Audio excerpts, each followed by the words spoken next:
Hi, it's David Johnstone here, and thank you for joining this course. I am delighted that you have invested the time to put yourself through this property investment course designed to teach you how to create wealth through property ownership. Already by taking action, you've put yourself above the vast majority of people in the world today. You see, most people only ever talk or dream about improving their lifestyle. But you have actually done something, you have taken action. I have over 14 years experience in this industry, a journey that has taken me all over the world, meeting many experienced investors, being involved in a variety of projects, and I plan in this course to share with you what I have learned so that you too can be successful. Do you know that there is enough money in the world today for every single person alive to be a millionaire? That is quite staggering. In this course, we will look at wealth in the world today, different types of investments, and then look specifically at the world of property and some key principles like cash flow, leverage, compounding, and other fundamentals that you will need to understand to be successful. So if you're not where you want to be in life, maybe you need to learn some new skills. And this course will provide you with information in the exciting world of property investment. So let's get started. Let me be very blunt. The difference between the rich and the poor is not money, it's knowledge. Before we look in detail at the world of property investment, we need to back up and look at wealth in the world. Do you realize that 5% of people in this world enjoy over 90% of the world's wealth? Is this an accident or is there an explanation? I would argue strongly that these 5% in the vast majority of cases achieved their wealth not by class or creed or birth, but by having the right knowledge and taking action and thereby enjoying results. When we look at successful people like Bill Gates, Donald Trump, Richard Branson, for example, we see people who educated themselves and through action and hard work have accumulated staggering wealth. I want to be very clear with you from the outset. Investments is not optional anymore. If you are to have any degree of lifestyle, especially in retirement years, you must invest. Pensions or bank savings no longer provide the retirement security they once did.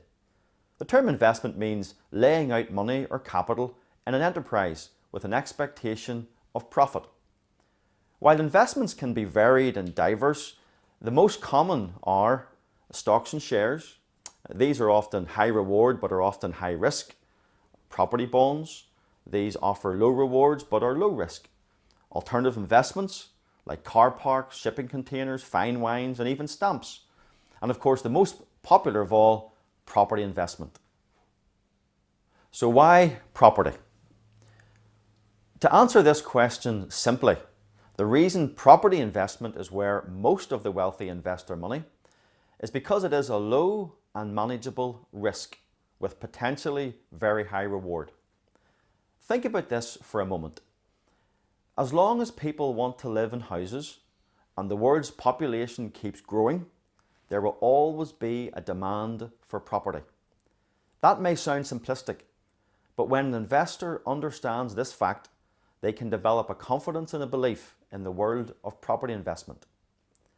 Franklin D. Roosevelt, the famous US president, said this: "Property cannot be lost or stolen, nor can it be carried away. Purchased with common sense and managed with reasonable care, it is about the safest investment in the world." That's probably the best illustration and example of why property is so successful. Other important factors are: 1. Property is an appreciating asset. Secondly, high leverage opportunities. In some cases, you can mortgage a property for up to 80%, and this can have a dramatic positive impact on the ROI, or the return on investment. Thirdly, there are tax benefits. If people did not buy investment properties, where would many people live? Governments the world over offer incentives to attract property investors. There are many property investment courses out there in the market today, some very good and others not so good. I suggest you only listen to trainers that have been through the complete property cycle, that have been through the ups and also the downs. I would also caution against courses that focus on selling you on the next more advanced course, as often these are about making money for those running the course rather than helping students to make money through their own property investment. Cash flow should create cash flow. Wealthy people buy assets that create cash flow, and then with that cash flow, they buy more assets that create cash flow. It is important that you understand some key terms, as we will be using these terms throughout the training course. Cash flow. This is money that you bring in. Expenses. This is money that you have to pay out. Assets. This is something that pays you. Liabilities. This is something that costs you. Rich people. By that we mean those with significantly more income coming in than they have going out. This is usually because their assets are paying them a lot more than their liabilities are costing them. Broke people. Note I did not say poor people, and I'm certainly not referring to a perceived social class. Rather, I'm talking about those people that pay out more than they bring in, and this is usually because their liabilities are costing them more than their assets are bringing in. Look at the majority of the world today. The vast majority of the world today is broke, just at different levels. Please understand that in every type of property investment, there is risk and reward. People have made fortunes through property investment, but equally, people have lost fortunes. I often say that one of the biggest challenges in this property investment sector is greed. Property investment is a business like any other business. It has rules. Stick to the rules and you can be very successful. Break the rules and you can get burnt. I want you to understand that knowledge is very important, as without it, you cannot succeed. But the most important thing is to take action, and then you will see results. Use this property investment training course to raise your financial IQ and then take the appropriate action. It is my aim that every one of you who go through this course make at least one investment in property. So, can you do this? I believe passionately you can. But why do you want to do it? Take 5 minutes now and write down 3 reasons why you have taken this course. Is it to have more money by owning assets? Is it to spend more time with your family? Is it to create capital to invest in other businesses? Is it to give money to charity? Whatever those reasons are, write them down. Don't skip this part of the course because it's very, very important. Have a reason why you want to learn, go through this course, and then put what you learn into action so you can enjoy the results that I know you and your family can have. Do you know that 98% of the world's population retire with no extra money, no financial freedom? In this section, I want to talk about investments that most people make in general, property investment fundamentals in particular, and then compare them. You see, we need to be very clear on something. The only way to financial freedom and even a comfortable retirement is by investing in something. The good old days of working 40 hours a week for 40 years to retire on a pension of 40% of what you earned are long gone, and they're not coming back anytime soon. It is vital for you and your family that you learn about different types of investments so that you can decide what is best for you to invest in. Before we look at the world of investments, I want to talk about 2 very important investment fundamentals. When I describe these things as fundamentals, I mean they are significant or even vital to successful investing. The first one is called leverage. What is leverage? Leverage is the use of various financial instruments or borrowed capital to increase the potential return of an investment. We actually use this principle all the time. We use leverage by using other people's time or other people's contacts. The key leverage we can use in property investment is other people's money, or OPM. The second fundamental is called the law of compounding. The law of compounding. The best way to describe this fundamental is by using the example of a penny. If I was to offer you £1 million today, or give you a penny and you can double it every day for 30 days, which would you choose? Well, if you had 1 penny today, then tomorrow you will have 2 pennies. The next day, 4 pennies, and the day after, 8 pennies. After 2 weeks, you would have £82, and after 3 weeks, £10,485. The £1 million I offered you at the start is looking pretty good, yes? After 21 days, you would start with £10,485, but 9 days later, you would have 5 million. That's right, £5 million. Think of it, from 1 penny to 5 million in 30 days. That, my friends, is called the law of compounding, and that's what makes property investment so good. As you are probably well aware by now, there are a wide range and diverse investment opportunities.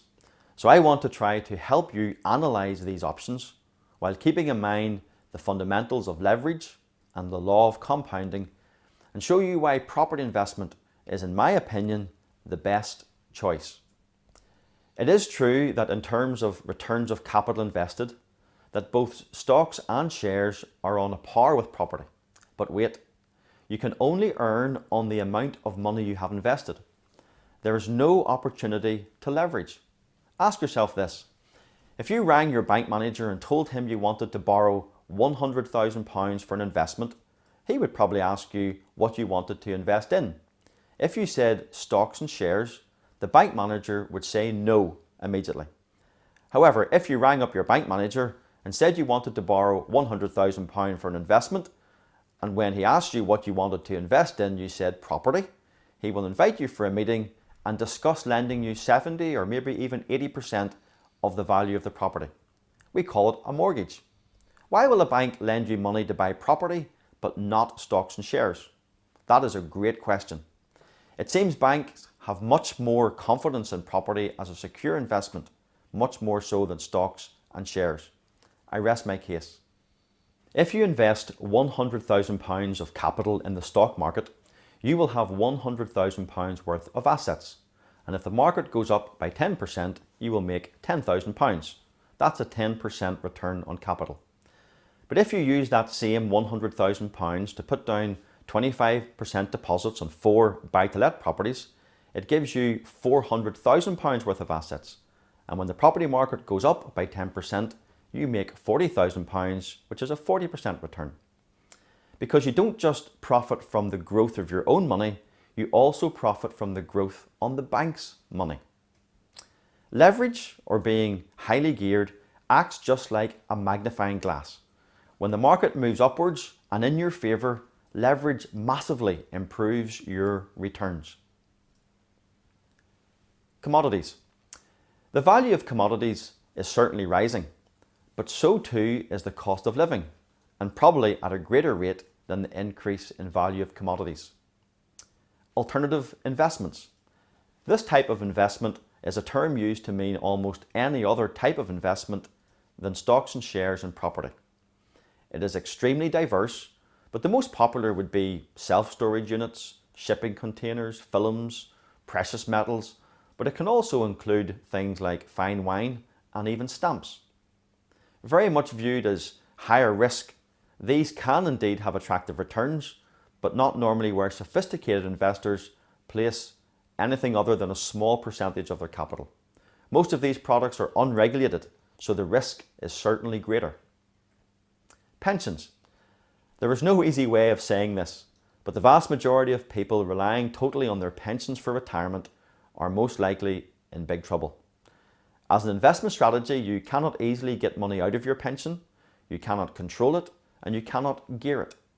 In most cases, the pension is taxed heavily, and the pension will die with its principal. Savings accounts. I have talked to people who have said to me something like this: David, I don't really understand all this investing in property and stocks and share stuff. I'm going to just leave my money in a bank where I know it's safe and earn a bit of interest. Many people have the same attitude to investments, but listen, this is probably the dumbest type of investment strategy. Firstly, the notion that your money in a bank is 100% safe has been well and truly shattered during the recent global credit crunch, where many people lost every penny they had, placed with some banks, and only for the government borrowing to recapitalise other banks, it would have been much worse. By the way, this inflation factor also rules out the ancient money under the mattress investment strategy. Let me ask you this. Do you think Sir Alan Sugar, founder of Amstrad, knows something about investing? In August 2007, Sir Alan told the Sunday Times he was planning to turn his attention to his property portfolio, which he deeply regretted not spending more time on in the golden 10 years of the mid-90s. I quote, "Throughout my career, I have invested in property as security and seen the electronics as the risky part of my business. I've got 300 million of property, mostly in trophy buildings around London, and I don't owe a penny. If this were leveraged properly, it could be 3 billion overnight. I need to put these assets to work, raise equity, and become a proper real estate trader." The source of that was the Sunday Times, 5th of August, 2007. Let me wrap up this segment by finishing where I started. You're going to need to invest in something if you want to retire somewhere above broke. Your government will not look after you. Your pension alone will not look after you. Savings in a bank will not look after you. And even stashing cash under the mattress will not look after you. You must take control of your own future. You must decide how you're going to use the income you currently receive or the wealth you have already created, and choose the right investments that will create wealth for you. In comparing other types of investments to property investment, it has not been my intention to tell you not to invest in these things. Far from it. Most of the multimillionaires and very wealthy, sophisticated investors have money in a range of investments, and that diversification makes sense. However, let me be very clear. I don't know one sophisticated investor that does not have property in their portfolio, and for the vast majority, it is the core of their wealth creation. Why? Because of leverage and compounding. This makes property investment an investment like no other. Look at the graph showing the last 10 years of property values in the UK. That includes the credit crunch. House prices on average today have never been higher. When you fully understand the fundamentals of leverage and law of compounding, you will see why I think property stands head and shoulders above all other investments. So why not make these fundamentals work for you? I really look forward to seeing you on the next module.